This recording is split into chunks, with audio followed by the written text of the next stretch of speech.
we're the 6 Brown Chicks, and we're here with Reverend Ron and Tyrese. We're here to talk about Manology. Yay, ladies! Sister K, you're in the hot seat. I am a single woman, and I've read a lot of relationship books of how to get and keep a man. And none of them related to me. I follow you both on Twitter. I follow both of your careers, very different views. How would you guys help someone like me? And like, tell me, be more specific about what you are. I'm fun, energetic, I have spiritual foundation, but I'm not approved. I'm looking for something that's exciting, but also stable.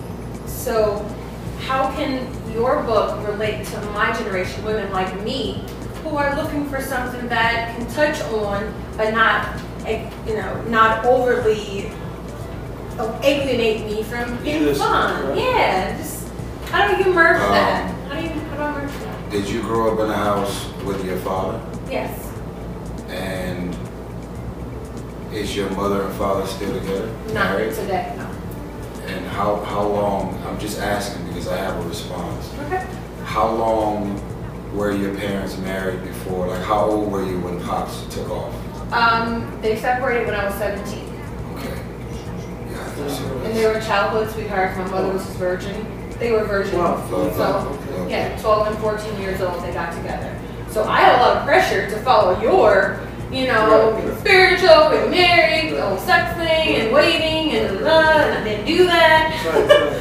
So now I'm like kind of more like in your lane, but I want a man that fathers and guides my home the way you do. Well, I asked you about the whole father, husband, and if they were still together or not, because I think a lot of women are conscious of it, but a lot are not. If you grow up in a house where the father or the husband is still in the house, then the standards for what you're looking for in a man tend to be much higher. Yes. Because the man has been a direct influence of what your blueprint in a man is. Okay. And sometimes the man could be in the house and the man could be abusive, dysfunctional, and horrible towards your mother.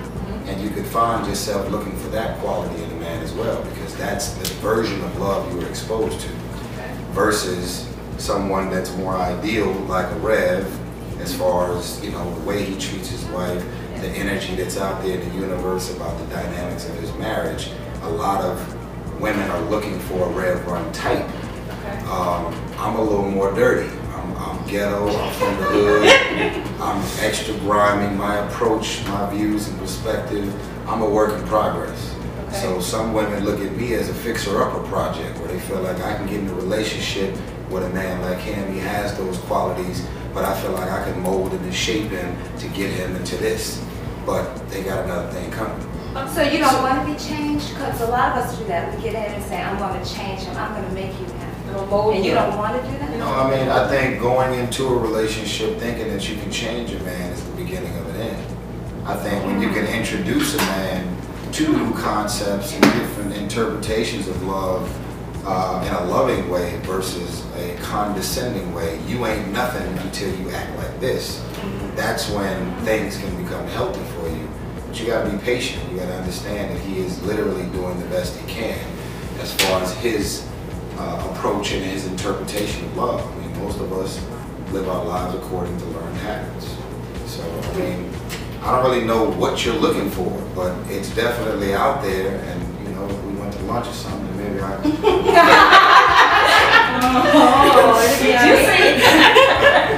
What questions should a single woman ask of a man, or ask of a man? Should she ask what it is that she wants? Or, what are some of the questions that a single woman should ask a man while dating? How soon? I think my favorite scripture and my favorite relationship that matches the scripture is the Book of Ruth, and then it's Jay-Z and Beyonce. I was at the Soul Train event and I saw Jay-Z some years ago. Look, I we were talking. And next thing you know, I just loved him. We said, all right, later, man, I don't know how further he took it after he said that. And when I looked at Jay and Beyonce being so career-oriented, and Jay being, at that time, he was, he wrote a song when he was the president of Def Jam. He talked about a little bit on, I think the song was called Lost Ones. Go ahead, Ma, keep doing you, you're young. He was talking to Beyonce in my mind. And she actually had tamed the pimp. But I don't think she did it through, I'm Beyonce, I'm all that, I'm working all the time. I think it was, her truth was, she was on her grind. And her truth was probably, hey Jay, yeah, we just finished rehearsal, I'm gonna call you right back, I love you so much, boo. So it wasn't like, I'm playing you, I'm really focused, and I really want to get with you. So she never probably gave him the thoughts that she's rehearsing to make him feel like she's rehearsing. She was really putting her record together. So at the end of the day, I think the way she focused on her job and enough on her man sealed the deal. The book of Ruth talks about Ruth being out in the field doing what she was supposed to be taking care of with the other women. And when Boaz came into town, all the women were like, oh my God, the King Boaz. But Ruth continued to garden her field. Of course she noticed the big handsome man, but after it was all said and done, ladies, Boaz looked at her for being on her grind. And I don't think she was ignoring Boaz. I think she was just really, let me do what I'm supposed to do. And Beyonce, I believe, was very focused, never dissing Jay, but he noticed like, really? Touring South America. Because he said it on the song, like, you know, I feel like a little lost here, and go ahead, Ma, you young, do all you're supposed to do, be all you're supposed to be.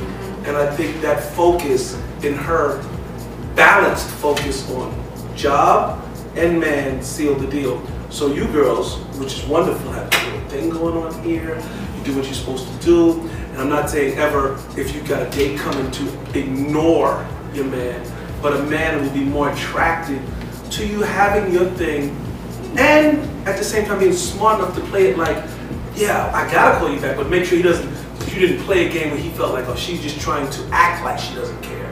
Make sure it's truly the balance, genuine, and that's the main part of the book that I emphasized. Yeah, I think sometime, and I caught a lot of controversy over this particular topic. I think women have their own interpretations of independence. I think a lot of women are looking to be independent of a man, and this whole facade, I don't need you, I don't want you, I just do bad by myself. Nobody wants to be alone. Nobody wants to be independent of somebody special that's in their life. And, you know, this cold girl power, you're going to be single and lonely, and we're going to be successful, we're going to do well for ourselves. Condo, all this, we're going to get our money up there, and we don't need no man. Well, the condo is nice. Having a great job is nice. Being driven and career-oriented is nice. Being independent in the sense of, I don't want to go into a relationship depending on a man to go and get some gas or some groceries. I want to be able to say, I'm bringing me and what I've achieved to the relationship, as well as my femininity and woman, and you're bringing yours. However, I think sometimes it goes too far.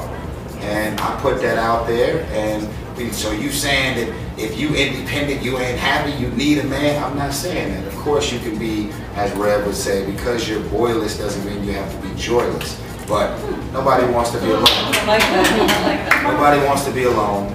And I think the last thing I will say on your other topic that you mentioned is, I think ultimately, you probably have created a concept of what your man looks like, what he smells like, his height, his energy, his job, what he walks like, what he looks like, and all of these things. And if a man, your husband has passed you by many times because he does not live up to the concept of what your man looks like in your mind.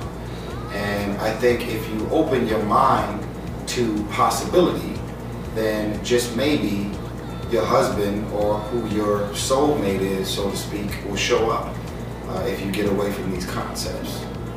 Okay. garbage man effect.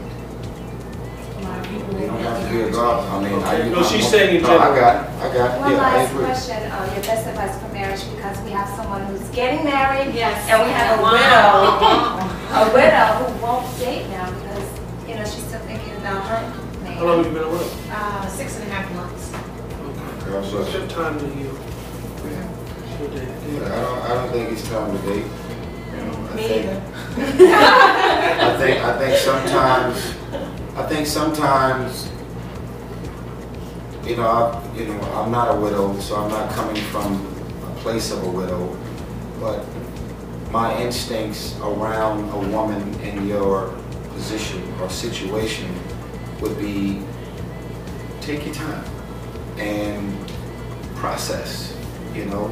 I think showing up in a relationship, not giving a man your entire self because you're not past or have a certain level of closure from what you just experienced, that's trauma. You going into a relationship, showing up with not just baggage but trauma, is you dumping the responsibility of your closure on a man. And I think that's an experience between you and God.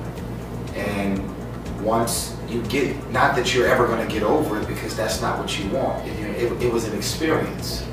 But you want to go into it saying, I am in a different season. I have a certain level of closure. I've been through my tears and my crying and my depression, if that's what you're dealing with in certain capacity. Years go by, not that you have to wait that long. When you talk about your mama, be like, yeah, I lost my mom, and you know, when I lost it, it becomes like conversational because you've already been through the stuff.